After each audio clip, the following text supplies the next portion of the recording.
right, so there's a lot of backlash going on from the fallout from SmackDown, where The Rock made a surprise return, and Cody stepped aside. Looks like he would not be finishing his story at this year's WrestleMania, and it's so funny seeing all the backlash.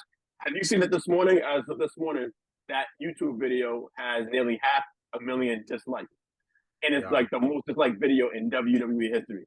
So I want to know, what's your thoughts on their decision to elect to put Rock versus Roman as the main event at WrestleMania and delay stories? Delay Cody's story for the foreseeable future. I mean, WWE is a global company, and they are going to make the most marquee matchup that's going to capture a global audience. And The Rock is one of the most recognizable figures in the world. And, you know, to have the bloodline storyline, which has been going on for what, 3.5 years.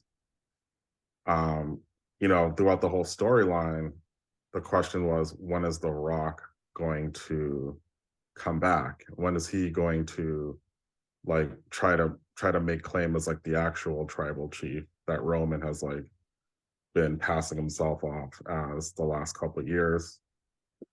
So from a marketing standpoint, I think it totally makes sense to do Rock versus Roman, especially in such an important Mania like Mania 40, you know. But it does seem like it's definitely happening at Cody's expense, especially since he won the Rumble. And right after he won the Rumble, he immediately was pointing at Roman, in the luxury box. So yeah, it's very deflating for Cody, and Cody going for the World Heavyweight Championship is not the same as him like truly finishing the story. So it just kind of seems like WWE has put themselves in a difficult position, even though Rock is more well known, he's more of a marquee name. It's like, for someone who's been following the product for the past year, then yeah, Cody should be the guy to face Roman. Yeah, absolutely.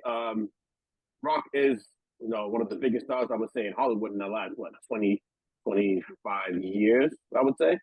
And he's one of the biggest names in wrestling history. You probably put him on, just off popularity standpoint, I would say. He's probably on the Mount Rushmore of wrestling with the likes of Hogan and Flair and Stone Cold. So yeah, I understand that WWE is a global entity, like you said. They're all about business, and what better way to have splash to get so many eyeballs on your product, attracting new fans, attracting old fans from the previous generation, right? To come back to watch this epic encounter with Roman and The Rock. But it just sucks, man, because Cody's like, right, I think Cody's one of the hardest baby faces they had in a long time. I can't remember a baby face being this hot in the WWE. I don't want to say Stone Cold or The Rock if he's like up there with them in popularity, but it kind of feels like it sometimes, man. When he comes on, his music hits, the crowd just be into it. I know he's doing great in terms of merchandise sales and everything. So I was really looking for him finishing the story this year. So I'm just like, damn, man, like we have to wait another year. It just seemed like it lined up so perfectly. But I did see reports that CM Punk's injury kind of changed WWE's mentality on how to go about for Mania, and that they always had this plan in place for Rock and Roman to face off. It probably was going to happen at a later date. Maybe it could happen at the Elimination Chamber, but they felt like they wanted to do it to take advantage of the stage that is WrestleMania. And also, being how The Rock is on the board of the TKO, he pushed for it. He feels that this will help, put them in a positive image, considering everything that's been going on with Vince. We can talk about that later, and all the scandals that are going around surrounding him. So this is really a move to shed a positive light on WWE, and TKO executives back The Rock up on this. But yeah, as a wrestling fan, I just want to see Cody, finish the story. Because let's be real, wrestling fans like you and me, we're not casual wrestling fans, and we know that The Rock was to win the title, right? Most people complain about Roman not being on TV. Rock would it would be the same thing over again. Rock would not be on TV. He'd be gone, be in Hollywood. So like, come on, like we want to see a champion be there full time, participating, and just being a champ of the people. Right. Yeah, I mean, I think The Rock did use sort of his power in the TKO group to insert himself in the Mania main event. My thing is like, I think he's like 51 years old. Last time he wrestled, I think it was almost 10 years ago. Has So it been that long?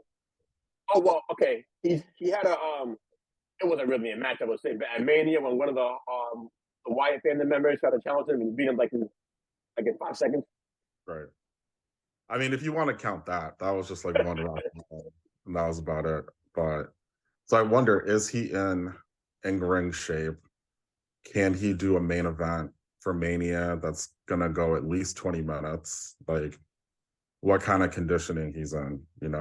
He looks good, I guess. Like his arms are friggin' huge. Like, as like he's the most jacked he's ever been. But is he going to be able to actually do a main event match at this stage of his career? Granted, he's going against his cousin. There's like that familiarity there. So, they probably would be able to put together a good match. But I agree with you. If The Rock wins, it would just be like Roman's reign, like, but on steroids, as far as like a champion that's like never there, never gonna appear. So, I mean, I don't know. We'll see what happens, but I think it's good from a PR standpoint to have The Rock involved. And Mania is, I think right now it's like 63 days away, so a lot can change between now and then. The internet has pretty much made their stance known. Like, we want Cody has been trending a lot. Finish the Story has been trending a lot. So, I mean, WWE may, between now and Mania, they may change their mind, but Yeah, so one proposal I've seen, I listened to this podcast, the Gigantic Pop. Pretty good podcast. So dude from the podcast, I think he was a wrestler before too. His name's Matt Morgan. I think he's on TNA. Yeah, so he's on the podcast. So he was proposing that they have night one be night one be Rock versus Roman, and night two be Roman versus Cody, and have them finish the story there because, like, he thinks The Rock is going to be full time. There's no way that they're going to put The Rock over and let him leave the championship belt because he's never going to be there on regular television shows. So why not just have them fight? You can do both in one weekend. I can see that. I like that. It doesn't make sense to do Rock. It wouldn't make sense to do Rock versus Roman on night two because, like, I don't think that Roman would lose. But I think that they wouldn't mind casting the choice to Cody, so that should be night two main event. So how do they get there storyline wise? Like having Roman fight back-to-back nights on Mania? I think that'd be my question. Yeah, I don't know. It just seems so weird, man. Like what's going on right now in WWE? How is it coming about? Like, come on, like, does anybody really believe like that has not come off believable at all in terms of Cody willingly stepping aside and saying, "Hey, yeah, I've been trying to finish my story for over a year now, but I'm just gonna step aside and let The Rock have this moment, and I'll get my time somewhere later down the line." That's not believable at all. Yeah, I mean, it kind of goes against the character that we've known the American Nightmare to be, like, that he's fighting for not only his own legacy, but his family's legacy. So the idea that he would willingly step aside for The Rock, it doesn't really line up. And, I think WWE tried to make it make sense, like when him and Seth's promo on Raw, like Seth really trying to convince Cody that this is like the workhorse championship. You should fight me for this. Like, um, And Roman just obliterated Seth in that promo SmackDown before Cody came out. So he just like diminished that title even more, I think.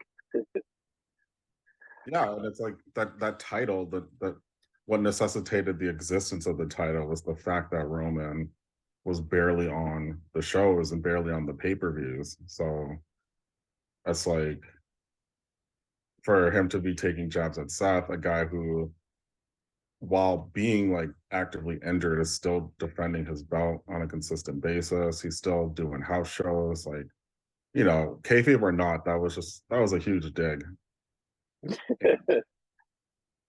You know, It really was. Seth has been doing his best to like build up that belt, give it prestige.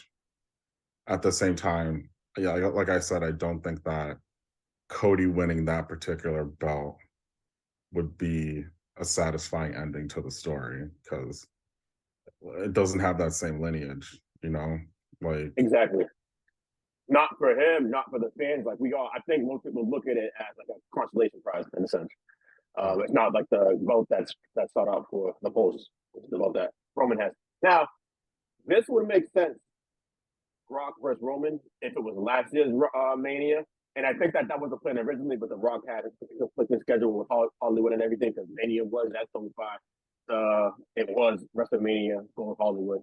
That would have been a perfect setting for this match, I feel like. So they're trying to live up and do that match that was supposed to do last year.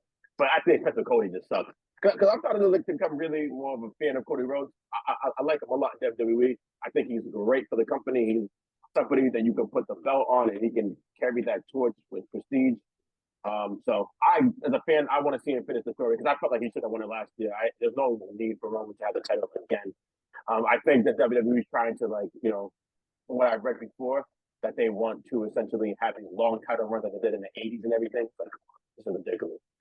The landscape of wrestling was so different back then. There's a lot more, way more talent now. It's like, come on, you gotta give somebody else a chance to shine. That's my mentality when it comes to this. another thing too is like, you know, since Roman's been champion, there have been so many like deserving guys on that roster who like will never get a chance to be champion. You know, it's like, you know, when you think about the Attitude Era where the belt moved around a lot, there were a bunch of guys that were champions, but like a lot of those guys ended up being fully established because they were WWF champion, you know? Like I think Mick Foley was like champion for like a total of like 13 days or something that small. But like nobody remembers how long his title reign was. People remember him winning the belt like that first time, you know, like On Raw. Yeah. on Raw, yeah, yeah. And I guess it was in Worcester, Massachusetts, or something, you know. It was. I think it was. They were going up against Nitro, and then because they were already pre-recorded, and Tony Schiavone was like, "Yeah, Mick Foley's winning the championship." You don't want to watch that, basically. I'm paraphrasing everything, but yeah, that was a legendary night. So it's like, I think WWE should kind of go back to that where you have the belt is there to legitimize guys, up and comer guys. At this point, Roman's not going to beat. He could beat Hulk Hogan's record, but he's not going to beat Bruno Sammartino's record. So I think Hogan has the record. So I think Sammartino has total number of days because he was champion for like 14 years or something like ridiculous like that. Oh wow! And then I think Hogan has the second longest reign that Roman is closing in on. Like, I think you have to get through September to pass Hogan. I think so. So who knows, man? I mean, I think that kind of I don't know what WWE's motivation is for having this long of a reign. If it's history, I think it doesn't really matter at this point in the modern age. Like, and then also, it's not only that Roman has been champion for this long, but like the manner in which he keeps winning, and it's constant interference from like Solo or Jimmy, or there's always some type of BS that leads him to keep the belt. And if they want to make him look like a dominant champion, then make him dominant. Like make him like win cleanly once in a while. But like for the Royal Rumble, for the Fatal 4-Way, like when Solo came out, like the whole audience was just like, like here we go. The same shit. Like, so his title run has just been so tiring because it's the same stuff over and over again, and he's not really evolving as a character. I don't think as much Yeah, I anymore. think the whole bloodline storyline has been relatively stale over the past year, which is why I thought it was stupid to have him be champion, um, walk out of Mania and beating Rhodes, because that storyline I felt like was going over, was overdoing it in terms of the length. It's still one of probably the greatest storyline ever in wrestling, but at some point, some things just have to come to an end, and they should have ended last year. I mean, yeah. Yeah, I mean, it's maybe this thing with The Rock is like the culmination of it, you know. But I think, yeah, it has run its course. I mean, they ended up making, I think, Jey Uso like a legitimate solo star, and now he's doing his thing on Raw, and like he's been legitimized by the storyline. Um, but it's right now they're just kind of treading water, doing the same stuff. Um, and well, yeah, a lot of superstars who could have benefited from being champion just haven't gotten that opportunity. Yeah, man, it's gonna be interesting to see. I've seen a report that WWE is possibly going to consider what to do for the main event for Mania based on the uproar that's been going on within the last 48 hours or so. So it's going to be interesting to see how they go about that. I've never seen anybody that I think that I don't want to say that they took for granted stardom with Cody Rhodes, but if anything can let them know just how legitimate the star he is right now, it should be the backlash that they're getting for deciding to take him out of the main event picture after winning the Rumble. Yeah, I mean, Cody is like well beloved by the fans, and he's been putting in his work for the last couple of years.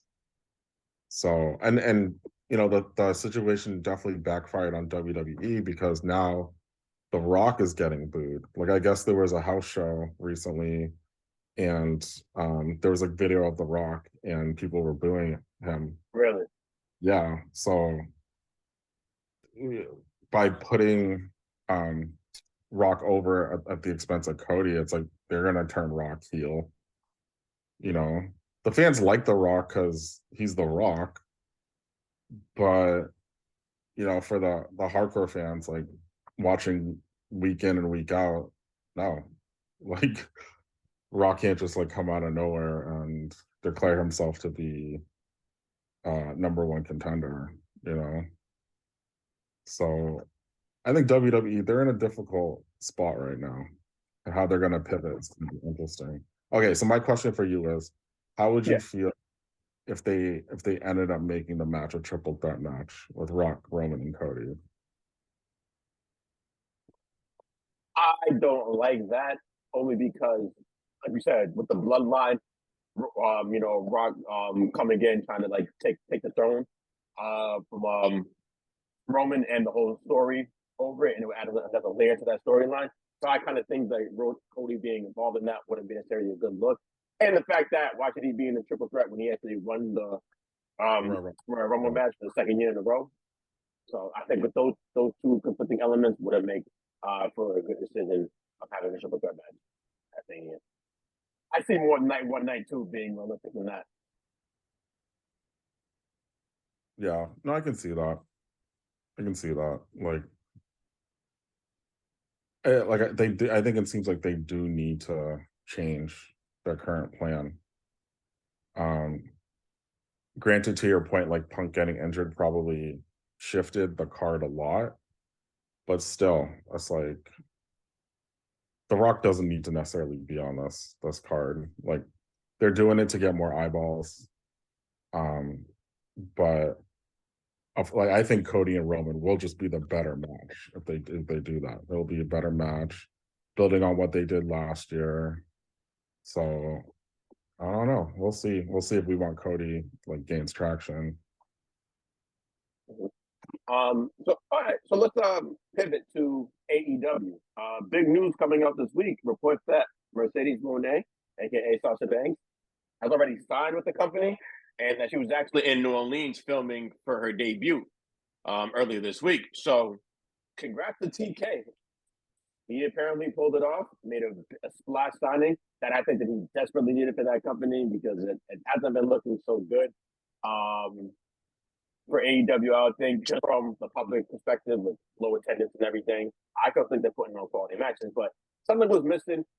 And also in the women's division, they haven't really built it up the way they should have.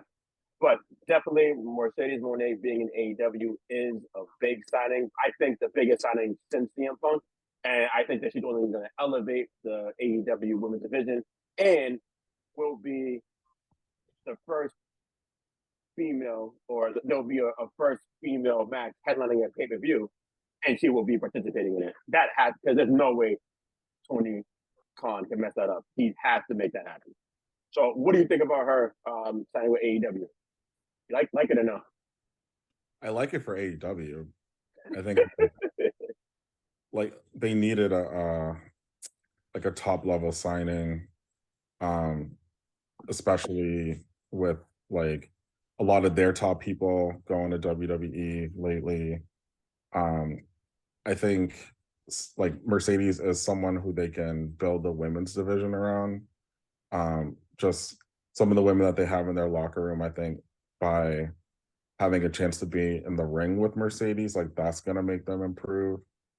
And you know, I think they finally have a woman who could like headline their shows. That's a draw. I think whenever she ends up debuting, like Dynamite, whatever, is gonna see like a huge rating spike.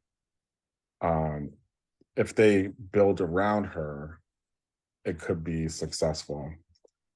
But like what you and I talked about before, I don't necessarily know like who Mercedes can face like in her first feud that is gonna be anywhere near her equal. You know, like right now, like Timeless is like being portrayed as like the top woman. But even then, she's just kind of like a cowardly heel. So, and as much as I like her presentation, and it's like it's very different, it's very fresh. Like she's an okay worker, you know. Yeah, she's definitely not on the level of in ring as Mercedes. No way. No, and it's like, does AEW as it stands right now have someone that's on the same level as Mercedes? Like, probably not. So if they wrestle at like Revolution and it's a squash match, like Mercedes wins in 3 minutes, that's awesome. But it's like, who's gonna be her counterpart? You know, that's my. I thought Saraya only because of their history. I seen on that podcast again that I get the cop. It was saying Britt Baker is the best wrestler in the women's division, and that would be an ideal person for Mercedes to work with. Yeah, you're right. But at the same time, I think that she can elevate whoever she's working with. She can elevate them because of her status and outside the ring. So she can put them over. That's a good way to help build up that division. But they don't have more talent on a little roster than I give credit for. But when I really thought about it, I mean, you got Saraya, Britt Baker, Timeless, you got Statlander. The new wrestler's not bad as well. Deonna Purrazzo. Deonna Purrazzo is really good. Yeah, really, really good. So I seen that. I watched the match last week, and I was like, okay, that's good. I didn't know she was on WWE for a little bit when they released her. Yeah, no, NXT, right? She was on NXT, yeah, and I think she was an Impact or TNA for a while as their champion. Who else? Julia Hart is pretty good. She's getting better in the ring. I think Scott Blue's progressing too. Scott Blue's pretty good too, yeah. So, I mean, they have a decent division, but I do think Mercedes is sort of the missing piece. And I think it makes sense for her to go to AEW because right now I feel like WWE is like way too stacked in the women's division. Well, And they're way too stacked overall, but in the women's division, they are definitely way too stacked. Which can cause for, I mean, with her, it wouldn't be a problem because she's who she is. She's a star. So I think that it's more beneficial for her to be in AEW. Well, at least for AEW side, they really had to do their job and get her signed. And I know the report was that she wanted her asking price was more than what they paid Charlotte Flair. Once I saw that, I was like, oh, yeah, she's AEW bound because there's no way WWE was going to give her more than Charlotte Flair. They're just not going to do that. yeah, I mean, like TK, Tony has like unlimited pockets, so that's not going to be an issue. Do you hear that AEW is a report in Forbes that they're valued at $2 billion? See, I heard that, but I don't necessarily believe that. And even if it's true that they're valued at 2 billion, like I don't think there's any company that would actually purchase AEW for 2 billion. I mean, like I think they've been around for like 4 years. If they were to like sell like their video library, I think that would be super valuable. Um, but we'll see because the ratings for Dynamite, they have been like hovering around like 800. 800. Like they had a bit of a spike a couple of weeks ago with the Hook Samoa Joe match. But overall it's the same like 800,000 or so who are watching the show. And I think if the ratings keep going down the way they are, once it's time to renew uh with time with Warner Brothers, like it's gonna be a tough sell. It really is gonna be a tough sell to be like, hey, like keep us on for X amount of years when they were hitting like 1 million plus when Punk was there. And now it's like they barely sniff 900,000. So Yeah, I don't know what they can do to improve the rating or even the attendance at their shows. I think Mercedes will help. I can't say that she can be the sole piece that's gonna put them at the 1 million mark or even like increase the attendance at the venues, but it's a good start. Um, I think they probably got to do a better job of telling more compelling stories, um, building up their superstars or people that they're bringing in. Because like I think that they take the casual fan for granted. They assume that everybody knows who everybody is. I'm like, I don't know who people are. Great workers though. I just don't know who they are. So a casual fan is going to be like, why should I be watching this? I have no idea who this is. I think they got to take them into consideration more when trying to um, improve their product. yeah, because like pro wrestling is more than just the matches themselves. It's the storyline, it's the motivation that the wrestlers have to be like competing in the first place. And you know, I as like a hardcore fan, I do appreciate when AEW like they'll do like really fresh matchups, every week and stuff. But then at the same time, a lot of the matches are heatless.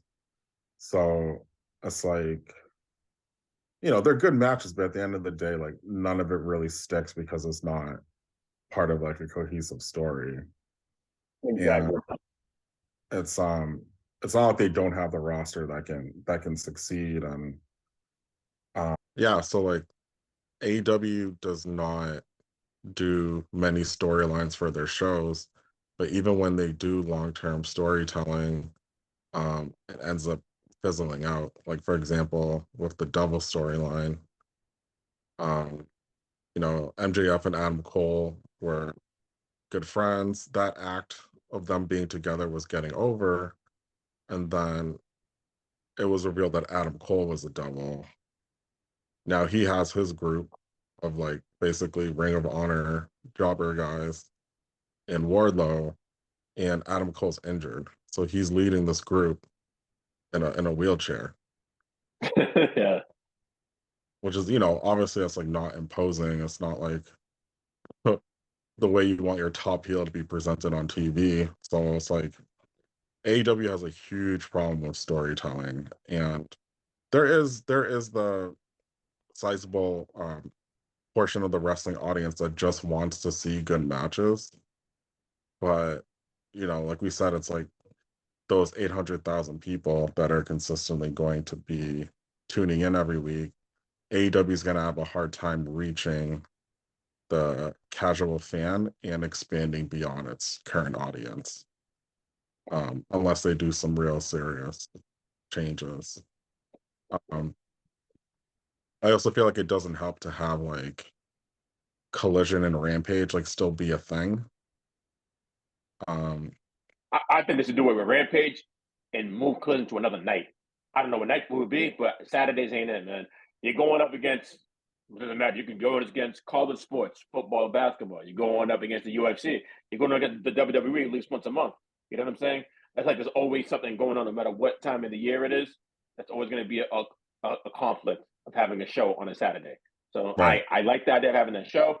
I don't think it should be on Saturday though. I don't know what other day to put it on. Thursday?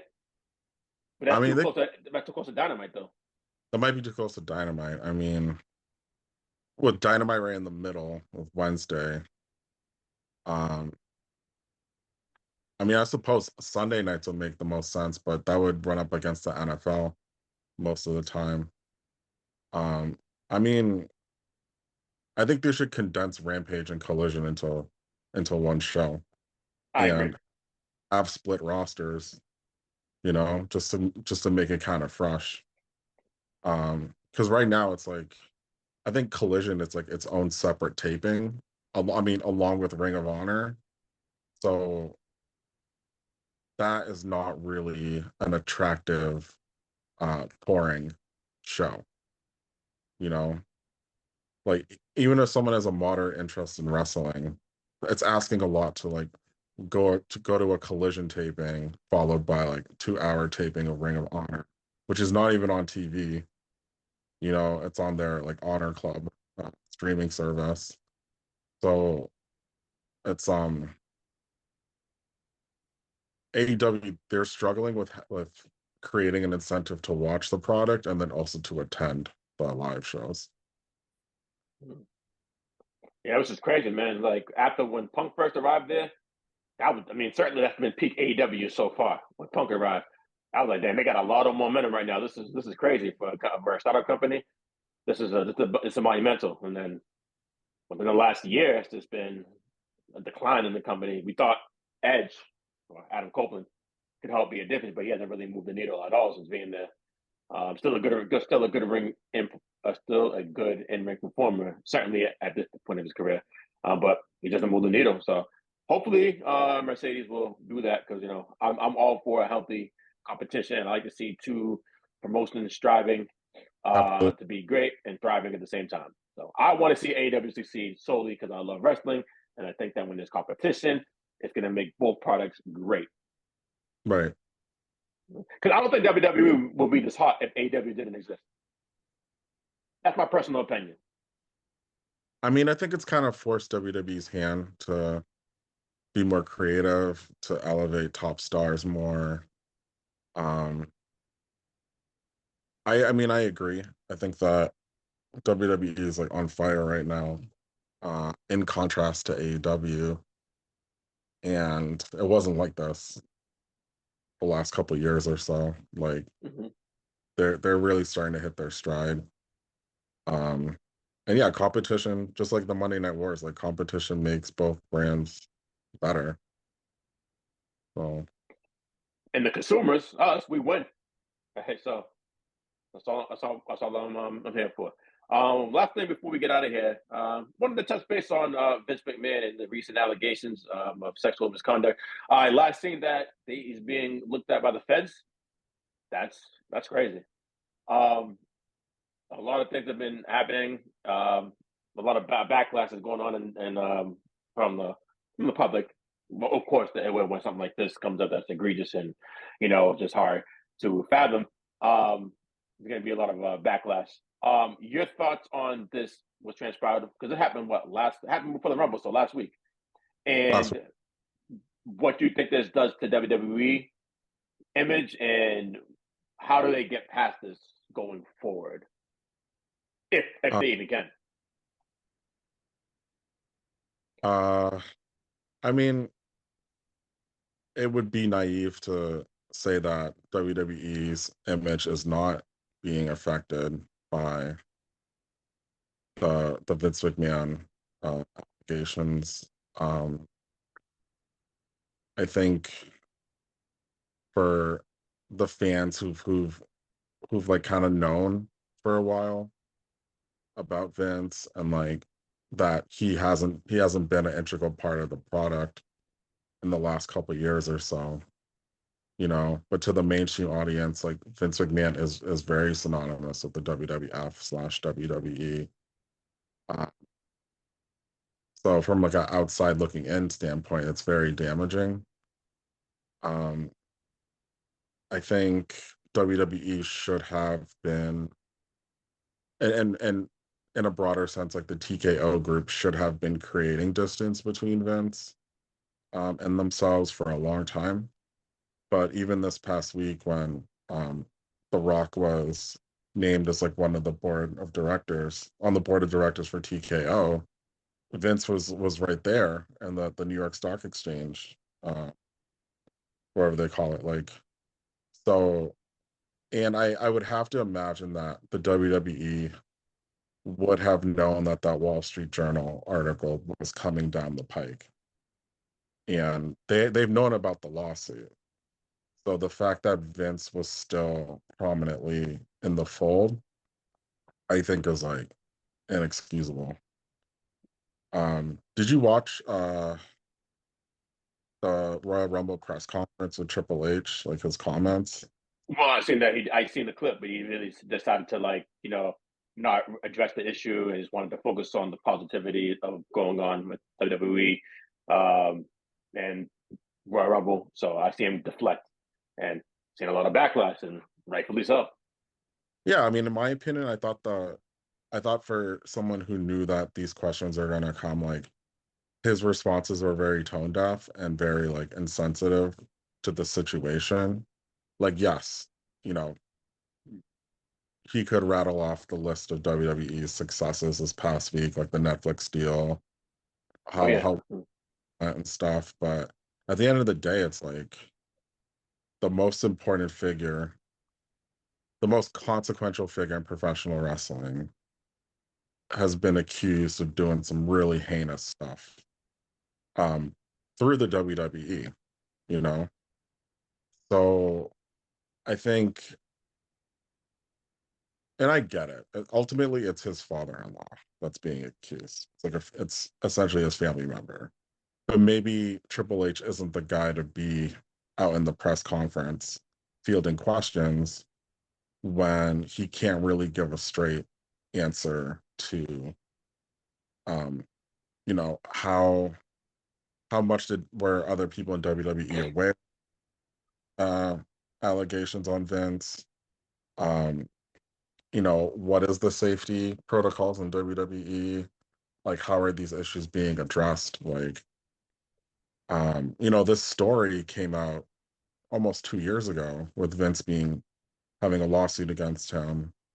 um and the feds, uh they they took his phone, right? So it's like now we as a public we're getting the details, but the story has been around for a while. And um just very disappointed by Triple H. Very disappointed because like it seemed like as a leadership, he is someone who is well spoken, is very media savvy, is very PR savvy. I can't help but feel that there was more of an air of defensiveness um to that question from his part because it's his father-in-law, rather than him speaking as like the CEO, COO of WWE. So it was very disappointing. Um, I view WWE very similar to the NFL in the sense that like it's such a big corporation that involves so many people, so many moving parts that like one person, one entity doesn't reflect the whole thing. It'd be like, like when the Aaron Hernandez shit happened a couple years ago, it would be like somebody making a sweeping indictment against the entire National Football League because of like what its players did. And granted, Vince is the figurehead of WWE, but like I said, he has been phased out the last couple years, and there's a correlation with the product getting hotter, with ratings going up, with more like live event engagement because people wanted Vince McMahon gone for a really long time.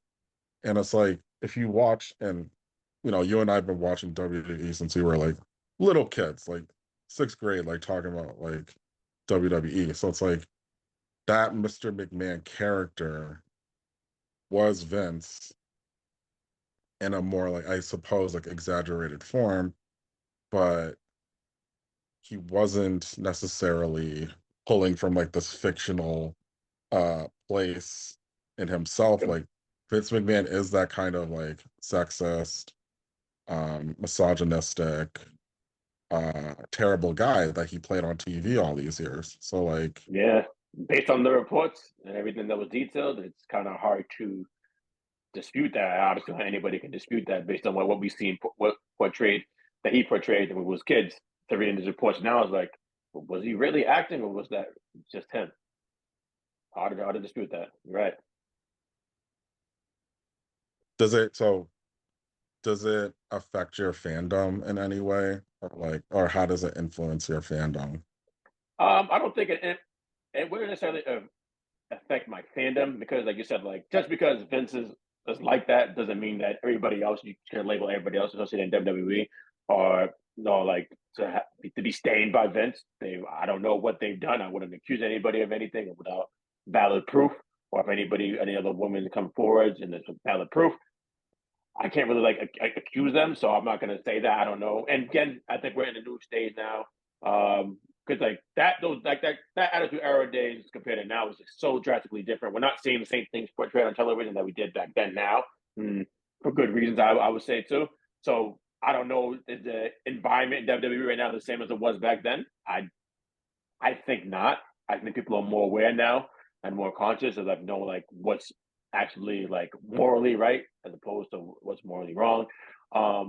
So it doesn't say affect my fandom. It does make me look at things a little different now, like Vince, in the sense of how he was when we was kids and everything that he was doing, how he was the authoritative figure and kind of abusing his power. And all those like this wild scenes that would portraying out like bikini content, all these raunchy scenes. Like wow, like this is really that was really him in real life. Apparently, that's wild. So yeah, it's tough, but I try to like not paint everybody with a broad brush, and just think that that's just Vince and nobody else right now in WWE is represents that. Yeah, yeah.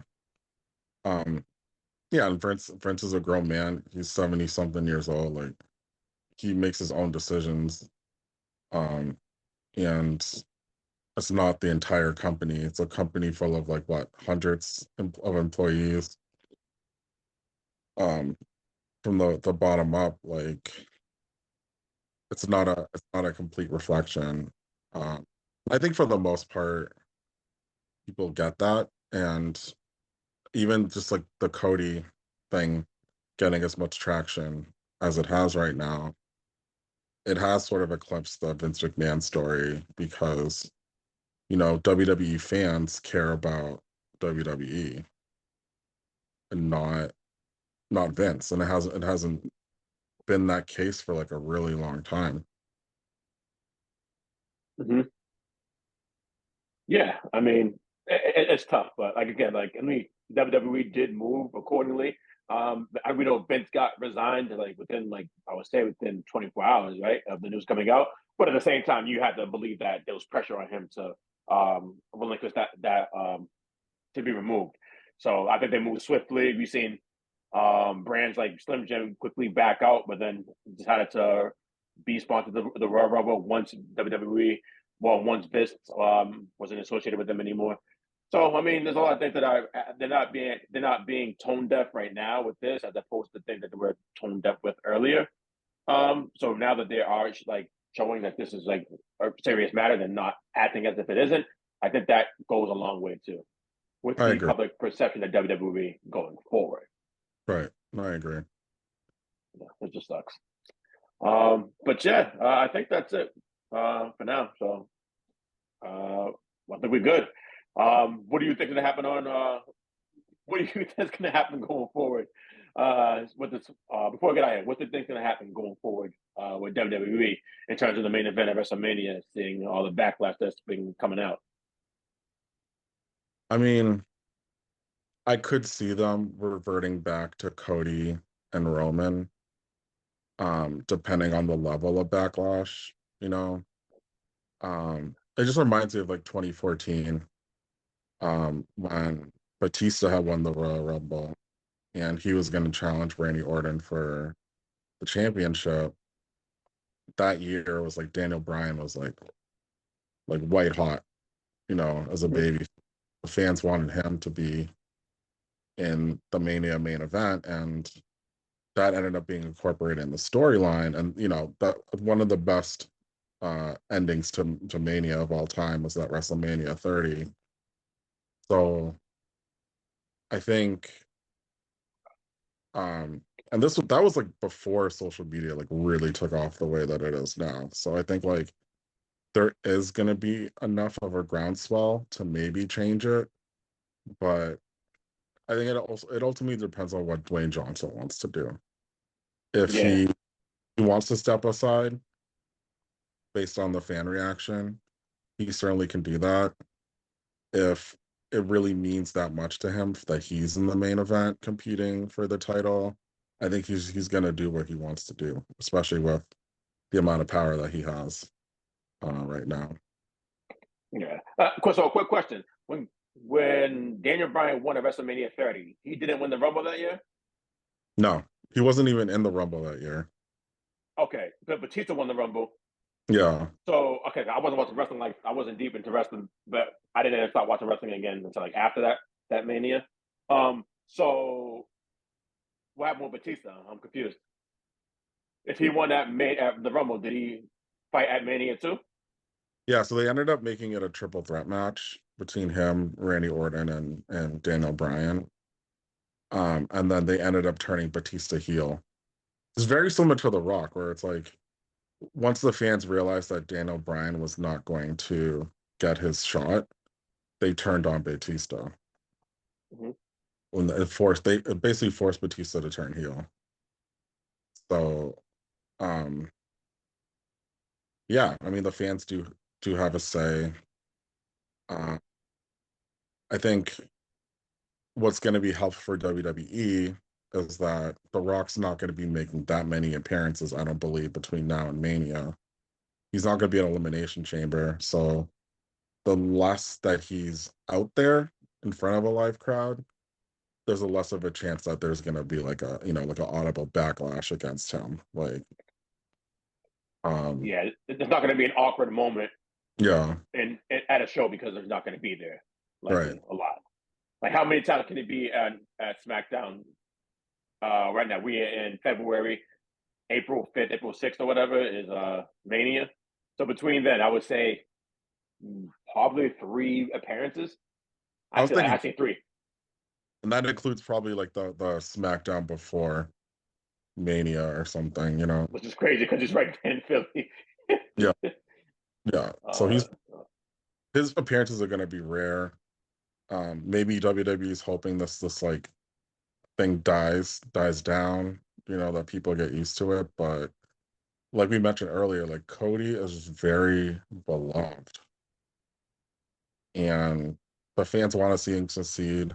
His father was very beloved amongst like many generations, and I think, all right, so it's almost like there are these two huge stories that are converging, because I do think like the bloodline story of the history of the NOI family from generation to generation.